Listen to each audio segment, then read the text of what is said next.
আসসালামু আলাইকুম, সবাইকে ওয়েলকাম জানাচ্ছি আমার ছোট্ট একটা ব্লগ দেখার জন্য। সবাই একটা লাইক দিয়ে ভিডিওটি কন্টিনিউ করবেন প্লিজ। বাচ্চাদের স্কুল বন্ধ, যার কারণে ঘরে থাকতে থাকতে ওরা বেশি অস্থির হয়ে গিয়েছে। আর আমার ছেলেটা একটু বাইরের খাবার খেতে বেশি পছন্দ করে, তো ও বলছিল আম্মু আমার ঘরের খাবার খেতে ভালো লাগে না, একটু বাইরে কিছু খাওয়াও। তো আমরা চলে গিয়েছিলাম টেস্টি ট্রিটে, ওখান থেকে ওদেরকে পিৎজা খাইয়ে নিয়ে তারপরে বাসায় আসলাম। টেস্টি ট্রিটের এই শপটা আমাদের বাসা থেকে বেশি দূরে না, একদম কাছে, ওয়াকিং ডিস্টেন্স। আর রাতের বেলা আমি মাছ ভর্তা করেছি, শুটকি ভর্তা আছে, আর আছে লাল শাক ভাজি, আরো কিন্তু রান্না আছে চিংড়ি মাছ দিয়ে লাউ মাছ। তো ওগুলা মনে হচ্ছে খেতে হবে না, এগুলো দিয়েই খাওয়া হয়ে যাবে। আর এখন যেহেতু শীতকাল, মরিচে একটু ঝালটা কম এই সময়ের মরিচে, তো মরিচ দিয়ে ভাত খেতে কিন্তু আরো বেশি মজা লাগে। তো আমি কিন্তু খাচ্ছি, সাথে আমার বাচ্চা দুইটাও খাচ্ছে। ওরা নিজেই ওদের ভাত এভাবে ডেকোরেশন করেছে।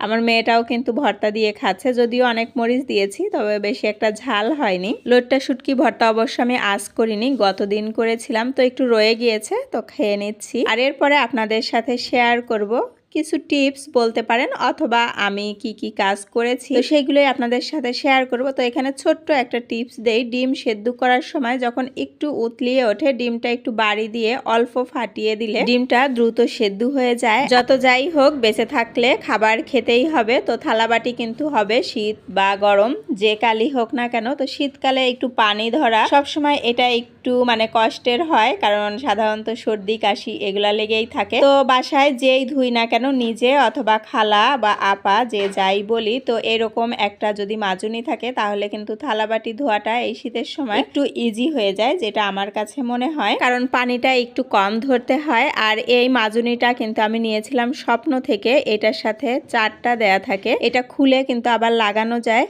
আর এটার দাম নিয়েছিল 140 টাকা। আর মাঝে মাঝে যখন খালা বা আপা আসে না, এদের কিন্তু বন্ধ হয় মাসে কয়েকদিন করে, তো যদি কখনো নিজের করতে হয়, তো এই ব্রাশটা দিয়েও কিন্তু আমরা খুব ইজিলি করে নিতে পারি। আর এই মাজুনিতে কিন্তু কোনো স্ক্র্যাচ পড়বে না। অনেকে থালাবাটি ধোয়া বা চুলা মাজা দেখে ভাবতে পারেন যে স্ক্র্যাচ পড়ে যাবে, এটা কিন্তু আমরা নর্মাল যে তার কাটার মাজুনি ইউজ করি ওইটার মতো কিন্তু ধারালো না, এটা বেশ কি বলবো, সফট আর কি। আর আমরা যখন মাঝে মধ্যে ঘর ঝাড়ু দেই, কারণ ঘর কিন্তু আমরা রেগুলার ঝাড়ু দেই না, আমাদের খালা বা আপা ঘর ঝাড়ু দিয়ে থাকেন, তো আমরা যখন ঝাড়ু দেই আশেপাশে ওয়ালে যেখানে ঝুল থাকে ঝুলটা ভেঙে দেই, আর ওয়ালেও যদি একটু এভাবে ক্লিন করে নেই তাহলে কিন্তু ওয়ালটা চকচকে থাকে। আর জানালা আর কার্পেট পরিষ্কারের জন্য আমি কিন্তু এরকম একটা মেশিন কিনে নিয়েছি, এতে করে কিন্তু খুব সহজেই জানালা পরিষ্কার করে নিতে পারি, তেমনি কার্পেটের ডাস্টটাও ক্লিন করে নিতে পারি, কারণ শীতের সময় অনেক বেশি ডাস্ট হয়। আর শীত বা গরম সব সময়ই কিন্তু ধুলা হয়, তো শীতের সময় যেহেতু পানি ধরতে একটু বেশি সমস্যা, তো সেক্ষেত্রে আমরা কিন্তু এই মেশিনটা ইউজ করতে পারি।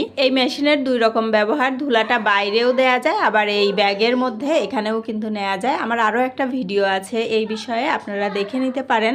আর শীতের আগে আগে আমি কিন্তু ফ্রিজটাও পরিষ্কার করে নিয়েছি। ঢাকায় কিন্তু এখনো তেমন একটা শীত শুরু হয়নি, যদিও গ্রামে অনেক বেশি শীত পড়ে গিয়েছে। আসলে যখন প্রচন্ড শীত পড়ে তখন কিন্তু ফ্রিজ পরিষ্কার করাটা খুবই কষ্টের, এই জন্য শীতের শুরুতেই ফ্রিজটা পরিষ্কার করে নেওয়া সব থেকে বেটার আমার কাছে যেটা মনে হয়। তো আমার কিন্তু ফ্রিজের ভিতরে বাইরে সব দিকেই ক্লিন করে নেওয়া শেষ, এখন আমি ম্যাগনেটগুলো লাগিয়ে দিলাম, আর ফ্রিজের ভিতরেও সবকিছু দিয়ে দিয়েছি, কারণ ফ্রিজটা আমি আরো কিছুক্ষণ আগে চালু করেছি, চালু করার পরে কিন্তু আমি এই জিনিসগুলো ঢুকিয়েছি। বিশেষ করে রসুন ছিলাটা আমার কাছে খুব কষ্টের মনে হয়, কারণ যখন প্রয়োজন হবে রসুন ছিলতে কিন্তু একটু সময় লাগে, আর খোসা সহ কাটলে ওইটা আমার বাচ্চারা পছন্দ করে না, আমারও বেশি একটা ভালো লাগে না, যার কারণে ভালো করে ক্লিন করে রসুনগুলা কিন্তু ছিলতে হয়। এই জন্য আমি সব সময়, শুধু এখন শীতের সময় যে এই জন্য কিন্তু রেডি করছি না, আমি গরমের সময় এভাবে রেডি করে ডিপ ফ্রিজে রেখে দেই। আর পেঁয়াজটাও আমি একদিন একটু বেশি করে কেটে তারপরে ফ্রিজে রাখি।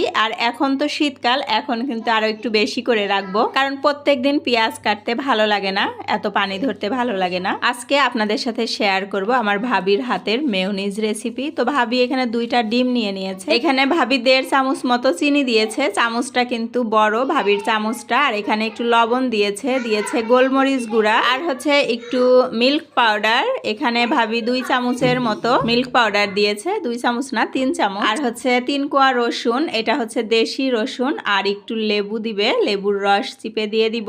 আসলে যারা এক্সপার্ট তাদের কিন্তু মেজারমেন্টের প্রয়োজন হয় না, এই জন্য ভাবি কিন্তু মেজারমেন্ট চামচ চামচ ছাড়াই দিয়েছে, মানে তার ইউজের জন্য যে চামচগুলো আছে যার মধ্যে দেয়া, যেমন মিল্ক পাউডার, চিনি, লবণ সবকিছু কিন্তু সেই চামচ অনুযায়ী দিয়েছে। আর এখন ব্লেন্ডারে দিয়ে একটু করে তেল দিচ্ছে বারবার, আর কিন্তু ব্লেন্ড করে নিচ্ছে যতক্ষণ না পর্যন্ত একদম পারফেক্ট মেয়োনিজ তৈরি হয়। যারা ভিডিও দেখতে দেখতে লাইক দিতে ভুলে গিয়েছেন, প্লিজ একটা লাইক দিয়ে আমার সাথেই থাকবেন। আর যখন মেয়োনিজটা অলমোস্ট হয়ে গিয়েছে তখন কিন্তু একটু টমেটো কেচাপ বা টমেটো সস দিয়ে দিচ্ছে। তো দিয়ে আর একটু ব্লেন্ড করবে, জাস্ট 30 সেকেন্ড বা 20 সেকেন্ড, এরপরেই কিন্তু নামিয়ে নিব। তো আপনাদের একটু দেখিয়ে দেই, দেখুন একেবারে পারফেক্ট একটা মেয়োনিজ এবং দারুণ টেস্টি হয়েছিল এই মেয়োনিজটা। আর ভাবি যতবারই মেয়োনিজ বানায় ততবারই কিন্তু ভীষণ ভীষণ টেস্টি হয়। তো আপনাদের সাথেও শেয়ার করে দিলাম ভাবির মেয়োনিজ রেসিপি। কেমন হয়েছে আমাকে কমেন্টে জানাতে ভুলবেন না। আর আমি এখান থেকেই বিদায় নিয়ে নিচ্ছি। ভালো থাকুন, সুস্থ থাকুন, আল্লাহ হাফেজ, আসসালামু আলাইকুম।